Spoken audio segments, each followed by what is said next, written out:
Oui, je trouve mon refuge sous l'arbre de vie et par sa grâce sous l'arbre de vie.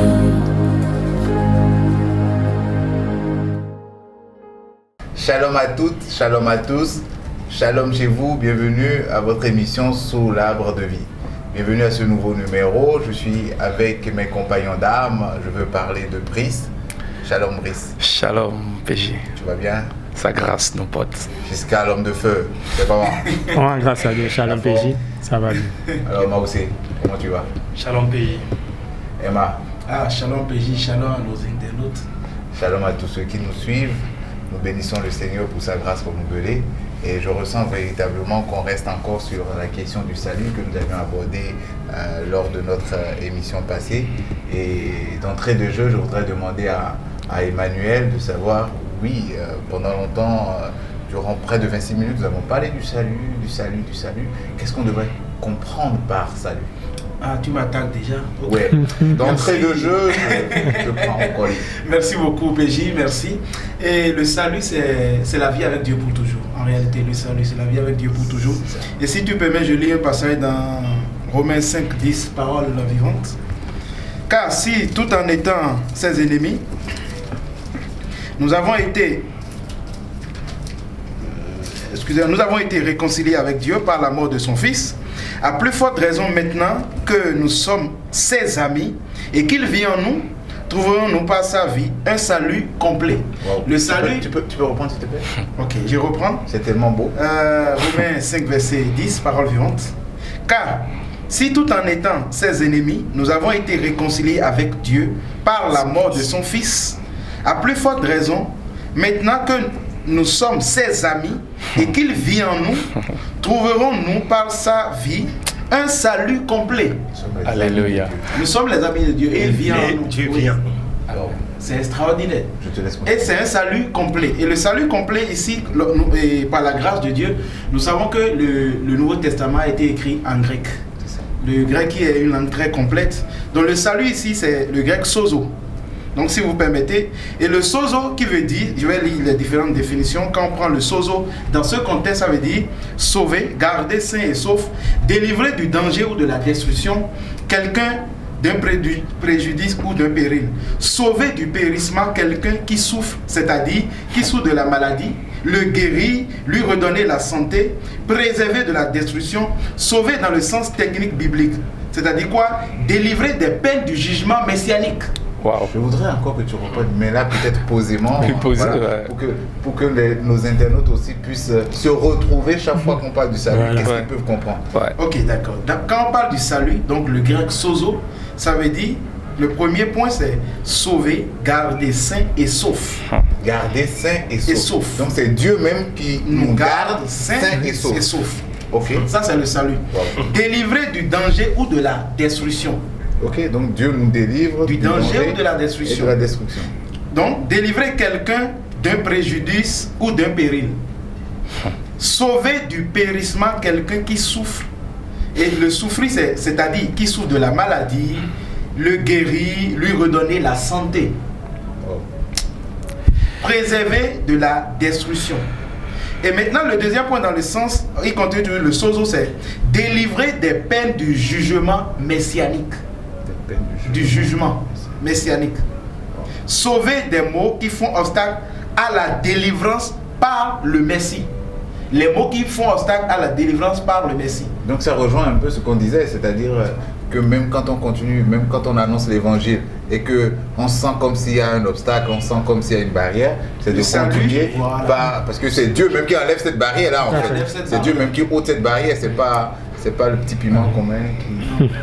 C'est pas les techniques. C'est ça. Tu aimes ton petit piment là. Ouais, ce petit piment d'enfer qu'on met juste pour éveiller la conscience des gens. Donc, et il y a aussi béni en même temps. Donc, c'est un package complet, c'est un salut complet que Dieu nous a donné. Wow. Brice. Non mais écoutez ce que j'écoute là, je me demande si... bon, je bénis le Seigneur. D'abord, je veux rendre grâce à Dieu pour la révélation de sa parole. comme la parole le dit elle-même, et c'est sa parole, c'est la révélation de sa parole qui est claire. Donc aujourd'hui, par sa grâce, quand j'entends ce que j'entends là, et je peux aller un peu contre beaucoup de choses, ou bien ça peut venir cogner beaucoup de perceptions que j'avais hier, où on peut me faire croire par exemple que, en fait, c'est comme si Dieu veut te corriger en t'infligeant une maladie, c'est-à-dire, je me rends compte que en fait, c'était une façon biaisée où c'est ne pas comprendre le salut tout court. Et je ne pense pas que quelqu'un qui comprend le salut peut dire autre chose. Soit c'est que j'ai pas compris et je dis autre chose, ou soit c'est que j'ai compris et je fais économie de vérité. Donc, je m'arrête là d'abord. De la maladie, tu échanges encore de la maladie. Je comprends pas. Jusqu'à, je vais en tour de table pour savoir un peu quelle est votre réaction à chaud par rapport à... Oui, mais en fait, cette définition du salut, si on seulement peut vraiment les comprendre, je crois que tout est réglé.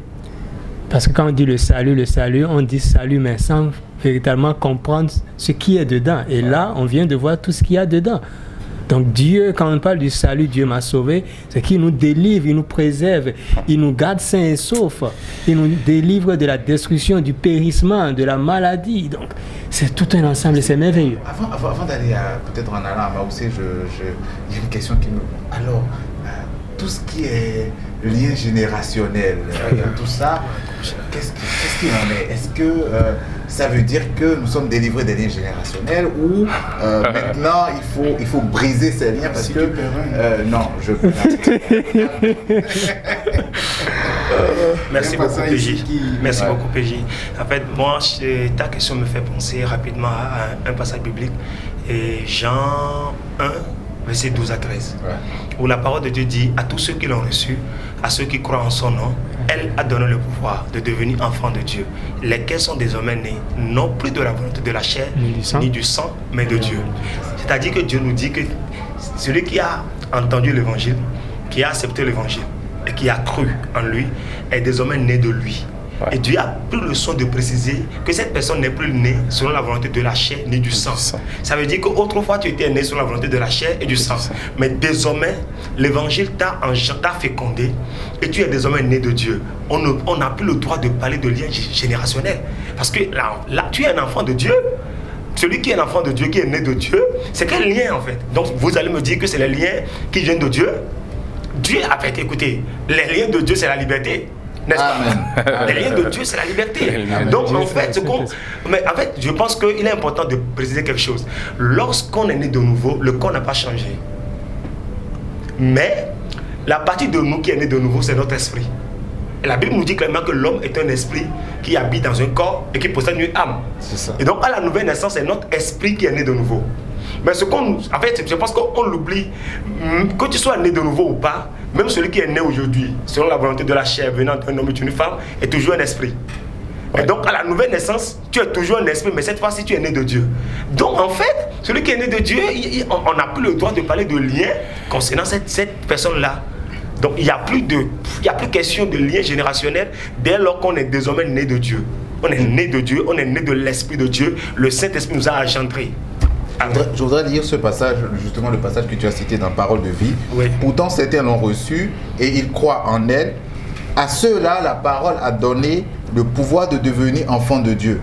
Et ils sont devenus enfants de Dieu en naissant non de la volonté d'un homme et d'une femme, mais de Dieu. J'ai senti, quand j'ai posé la question, j'ai senti Emmanuel bouillonner. Je me hâte de lui donner la parole. Oui.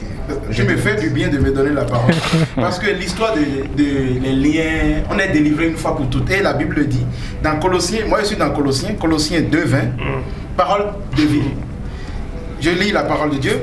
Vous êtes morts avec le Christ. Et les forces du monde ne comptent plus pour vous. C'est la parole de Dieu, je lis. Vous êtes morts avec le Christ. Et les forces du monde ne comptent plus pour vous. Mais vous faites comme si votre vie était encore sous le pouvoir de ces choses-là. Pourquoi est-ce que vous obéissez à ces règles? Ne prends pas ceci, ne goûte pas cela, n'y touche pas. Elles sont faites pour des choses qui disparaissent dès qu'on s'en sert. Ce sont des règles et des enseignements inventés par les êtres humains. Donc la délivrance dont il est question ici est une délivrance totale. les forces qui gouvernent ce monde. On peut parler de sorciers, de charlatans, de Satan, des démons. La Bible dit clairement ici que ces forces-là ne comptent plus pour nous. Il ne s'agit pas de la parole d'un homme. On ne me demande, la Bible ne me demande pas ici, c'est parce que j'ai jeûné. La Bible me dit, c'est ce que je suis. Jusqu'à est-ce à dire que le chrétien ne va plus renverser les autels de famille? Non, mais parce que ce qu'il dit là, c'est compliqué. Est-ce que ça veut dire que les nuits que nous avions passées à renverser des autels, à mettre le feu, parce que ça te prend toute une nuit, 2 semaines après tu reprends, est-ce que ça veut dire que selon, si je m'appuie sur ce qu'il dit, celui qui est né de nouveau n'a pas se réveiller la nuit à révoquer des hôtels, à ne pas en finir? Je veux t'entendre sur le sujet. Oui, mais à ne pas en finir parce que tout le temps tu seras là à ramasser. tu seras là à ramasser le même hôtel, à envoyer le feu sur le même démon. À un moment donné, il faut qu'on puisse se poser la question de savoir si on est efficace. Tout à fait. Parce que le même démon, le même lien générationnel, le même hôtel de famille qui te combat, et chaque fois tu combats ça, tu reviens dessus, tu envoies le feu. Et demain tu envoies encore le feu. Donc l'hôtel c'est encore reconstitué ou bien comment ça se fait? Non, c'est pour dire quoi? C'est pour dire que Christ nous a libérés de tout lien. Il a dit dans le livre de Luc 4, verset 18, lorsqu'il commençait son ministère, parole de vie, il dit « L'Esprit du Seigneur est sur moi. Oui, il m'a choisi pour apporter la bonne nouvelle. Ouais. Il m'a envoyé pour annoncer aux prisonniers, vous êtes libres. » C'est tout. C'est ce qu'il faut garder. Jésus, c'est lui qui parle, qui dit « L'Esprit du Seigneur m'a envoyé pour annoncer aux prisonniers, vous êtes libres. » C'est qui les prisonniers? C'est ceux-là qui sont dans des liens.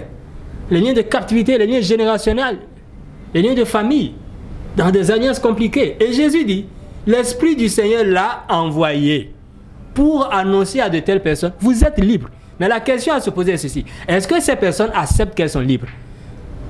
Ouais. Est-ce qu'on accepte qu'on est libre? C'est justement ma question, Brice. On n'accepte pas. Est-ce que ça paraît pas facile qu'on me dise que juste parce que je me suis levé un jour, que j'ai dit, oui, je crois, Seigneur, je te demande pardon pour tous mes péchés, je crois que Jésus-Christ est Fils de Dieu, qu'il est mort à la croix pour moi. Juste une simple prière comme ça et que tu me dises que je suis libre et que tout ce qui me pourchassait, tout ce qui était dans ma famille, tout ça, que c'est fini. En fait, c'est un peu comme, facile, c'est trop beau pour être vrai, c'est ça en fait, la conception, la pensée. Il faut que maintenant... il faut que... Non mais c'est vrai en fait, parce que là, moi, ma question va vers Brice. Il faut que là maintenant, je mette en manifestation ce que Dieu a déjà accompli en payant le prix en fait. Est-ce que... Non mais parce que c'est trop beau pour être vrai qu'il faut juste dire une prière et que tout tombe du coup, des choses qui étaient là depuis des années, bien avant moi. Oui, mais le sujet c'est que ça fait réfléchir et en même temps, c'est... y a-t-il des personnes qu'on délivre à l'église? Oui. Il y a des personnes pour qui on fait des prières de délivrance à l'église. La question c'est, est-ce que c'est ceux qui sont nés de Dieu qu'on délivre ou c'est ceux qui n'ont pas encore connu la nouvelle naissance? Parce que, alors que Giscard parlait, la pensée qui m'est montée c'est ceci. Quand on était enfant, on jouait à un jeu avec les oiseaux, coqs, tout ça là de maison. C'est-à-dire, lorsque vous prenez un coq et vous gardez la main longtemps sur le coq, pendant un temps un peu poussé, et après vous enlevez la main, il ne bouge pas. Il reste là. Il est conscient que... Est-ce que la main n'est plus sur lui? La main est toujours sur lui? Non.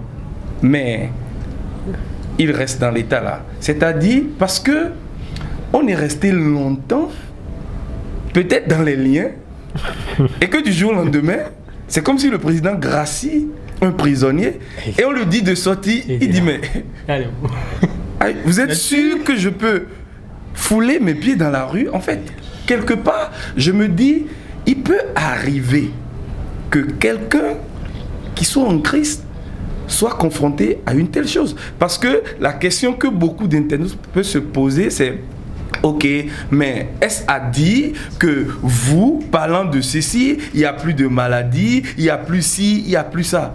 C'est-à-dire, il y a un problème d'ignorance qui a pris le temps de s'installer. Et ce qui fait que même ceux qui ont été libérés ne sont pas au courant ou n'ont pas conscience de la liberté. Okay. que le Seigneur nous a acquises. Moi aussi, avant toi, Oui, merci beaucoup PJ. Il y a un principe fondamental dans la parole de Dieu. La Bible nous dit que rien n'est impur en soi, mais une chose est impure pour celui qui la croit impure. Ouais. Dès lors que la personne accepte. Tout à l'heure, Emmanuel a parlé de Colossiens 2:20. Oui. Mais il y a quelque part dans ce passage où le Seigneur dit, pourquoi faites-vous comme si? Pourquoi comportez-vous comme si ces forces-là ont encore de pouvoir, d'autorité sur vous? Ouais. Donc en fait, tout se situe au niveau de la connaissance ou encore de l'ignorance. Donc si tu crois que ces liens ont toujours d'emprise sur toi, en vérité, c'est que tu vas constater ces choses-là dans ta vie. Donc, tout est question de, d'abord, qu'est-ce que tu as entendu et qu'est-ce que tu as cru. Amen. Quelle est la parole que tu as acceptée? C'est le Seigneur qui dit, vous qui êtes morts avec le Christ, vous êtes ressuscités ensemble avec lui. Oui. Le Seigneur nous annonce que, mes enfants, vous êtes morts aux forces et aux puissances de ce monde. J'aime bien le dire, vous êtes morts à Satan et à tous ses collaborateurs. Amen. C'est-à-dire que Satan et tous ces éléments réunis là, Dieu dit, quand il te voit toi, en fait, tu es mort pour eux. D'accord? En fait, il n'y a plus aucune relation entre toi et eux. Mais pourquoi toi, tu te comportes comme si ils ont encore de pouvoir sur toi? Donc, tout se situe là au niveau de la connaissance ou encore de l'ignorance. C'est véritablement ce qu'on peut appeler une bonne nouvelle. Ça fait des veillées de prière de moins. En fait, je crois que ce que tu dis, c'est pertinent parce que c'est ce que le Seigneur Jésus-Christ nous dit. Il dit qu'il vous sera fait selon votre foi. Merci. Donc, si nous mettons notre foi en ces choses, nous les vivrons. Tu vas vivre, ouais. Donc, tout dépend de la foi. C'est ça, parce que il faut reconnaître une chose, c'est que les gens vivent ces réalités. Oui, c'est et ça, du coup, c'est ce qui fait qu'elles ont du mal à accepter quand on vient leur apporter l'évangile comme tel. Ils se disent, mais non, mais je vis, je constate qu'il y a des liens, je subis les conséquences de ces liens-là. Simplement parce que c'est la vérité, c'est pas la vérité, mais c'est ce qu'elles ont accepté. Donc c'est le message qu'elles ont accepté. Si tu permets, les gens vivent ça dans les assemblées aujourd'hui parce que c'est la nouvelle qu'elles ont entendue.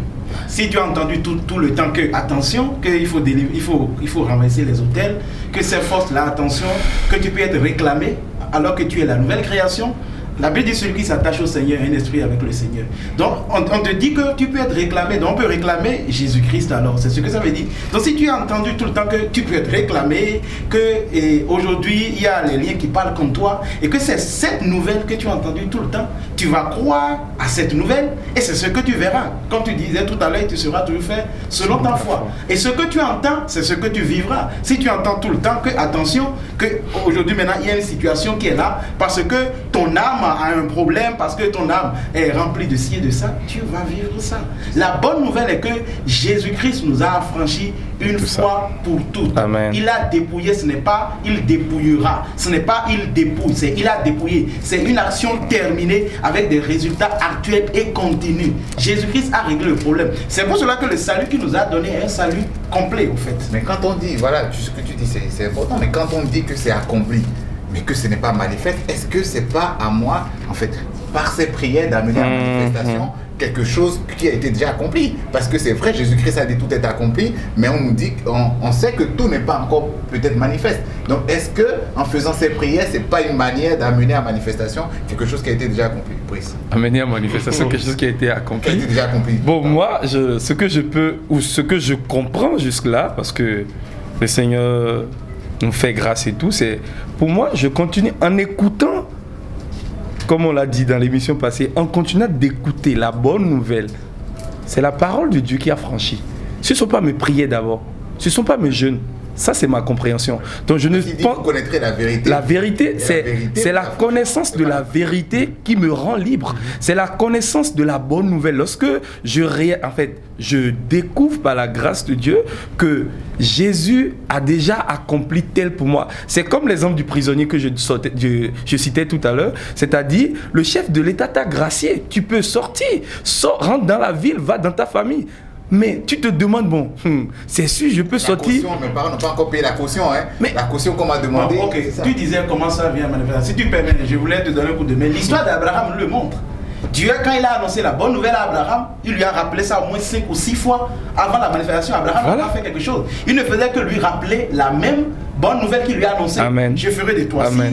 Amen. Chaque fois, il lui a rappelé ça au moins 6 fois. Et dans Galates, Paul a dit aux Galates, lorsque Dieu fait des miracles au milieu de vous, c'est parce que vous faites des œuvres, bien parce que vous entendez, et c'était au présent continu, la bonne nouvelle de l'évangile. Ce n'est pour amener à manifestation, c'est continuer pas à écouter la même bonne nouvelle. Parce que même le Seigneur Jésus-Christ nous dit que ces paroles sont esprit et vie.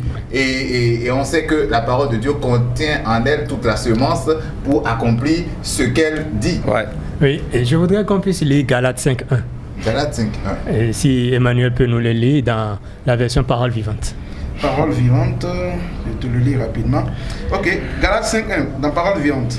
Si le Christ nous a rendus libres, c'est pour que nous le restions et que nous jouissions de la vraie liberté qu'il nous a acquise. Par conséquent, tenez bon et n'allez pas vous replacer sous un joug. Refusez de vous laisser imposer les chaînes d'une nouvelle servitude. Ça veut tout dire. Christ nous a rendus libres. Et il veut que nous restions libres. Et il dit, tenez bon. C'est-à-dire, quelles que soient les situations externes, quel que soit ce qui se passe, demeurez ferme sur cette vérité. Sur la conscience de ce que je suis libre. Ouais. Luc 4,18, il dit, il est venu annoncer aux prisonniers, vous êtes libres. Il faut garder à l'esprit que je suis libre. Peu importe ce qui se passe, moi je suis libre. Et plus on est conscient de cette vérité, cela va demeurer, se manifester. Mais si nous-mêmes, il dit, refusez de vous mettre de nouveau sous un joug de servitude encore. Donc c'est notre responsabilité. Mais aujourd'hui, beaucoup sont encore allés se mettre sous un joug de servitude. Or, Jésus les a libérés des liens générationnels, mais on s'identifie encore aux liens de famille, alors que nous sommes maintenant de la famille de Dieu. Nous sommes enfants de Dieu, donc on a changé de famille. Ouais. Nous sommes de la famille de Dieu. Ouais. Et mieux encore, la parole nous dit que nous sommes ressuscités ensemble avec Jésus et nous sommes élevés avec lui, assis avec lui à la droite de Dieu le Père. Alors, je voudrais qu'on m'explique. Si nous sommes assis à la droite de Dieu le Père, comment est-ce qu'un démon, quel que soit son grade, son rang, peut venir nous attaquer, peut venir nous réclamer alors que nous sommes à la droite de notre Père? Ce n'est pas possible. C'est une question. Oui, non, mais quand il parle de famille, je dis, mais en réalité, quand on parle de lien générationnel, de quelle génération on parle? Ou de quel lien familial on parle? Parce que d'autant plus que je n'appartiens plus à cette famille. Donc, je voulais lire un passage. Je ne sais pas si... je voulais lire un passage dans le livre de 2 Timothée. Oui. Je lis 2 Timothée, je lis à partir du verset 9, ça va nous aider. Il dit, il nous a sauvés, parlant de Sozo, et il nous a adressé un saint appel, et il ne l'a pas fait à cause de nos œuvres, mais à cause de son propre plan et de sa grâce qu'il nous a accordé en Jésus-Christ de toute éternité. Verset 10. Et qui a maintenant été révélé par la venue de notre Sauveur Jésus, c'est lui qui a réduit la mort à l'impuissance et a mis en lumière la vie et l'immortalité par l'évangile. Wow. Wow. Nous sommes presque à la fin de cette émission. Vraiment, le temps est parti à son terme. C'est allé vraiment vite. C'est allé très vite. Moi, j'ai une question juste pour clôturer. Ça veut dire que quelqu'un qui est né de nouveau et qui a un parent diabétique ne doit pas craindre le diabète. Ouais, je suis totalement d'accord avec ça. Pourquoi? Parce que c'est vrai. Et écoutez, la parole nous demande d'honorer nos parents. D'accord? Et nous honorons nos parents selon la chair. Mais celui qui est né de nouveau, franchement, son corps n'a pas changé, mais le véritable, la personne réelle qui est un esprit n'est plus la même personne. La Bible dit que vous êtes désormais une création nouvelle. Donc tu es enfant de Dieu. Ce qui concerne tes parents selon la chair ne te concerne plus. Amen. Tu es né de Dieu. Et en fait, ce que tu as désormais, c'est ce que Dieu a. C'est pour ça que Dieu dit, tel il est, c'est tel nous sommes maintenant dans ce monde. Nous bénissons le Seigneur pour toutes ces paroles de grâce qu'il donne au cours de... Je crois qu'il faut qu'on revienne dessus. Hein. Parce qu'il y a plusieurs points de saut. Je crois que tout comme vous, nos internautes, nos téléspectateurs sont restés un peu sur leur faim à cause de, pas parce qu'on n'a pas tout dit ou pas parce qu'on n'a pas tout abordé, mais à cause de la profondeur des choses qui ont été dites. Donc je vais sur ce pas clôturer cette émission malheureusement. Donc nous allons revenir, comme on a dit tantôt, sur ces thèmes les prochaines émissions. Je vais dire à nos internautes à bientôt et shalom chez vous. Oui, je trouve mon refuge sous l'arbre de vie. et par sa grâce sous l'arbre.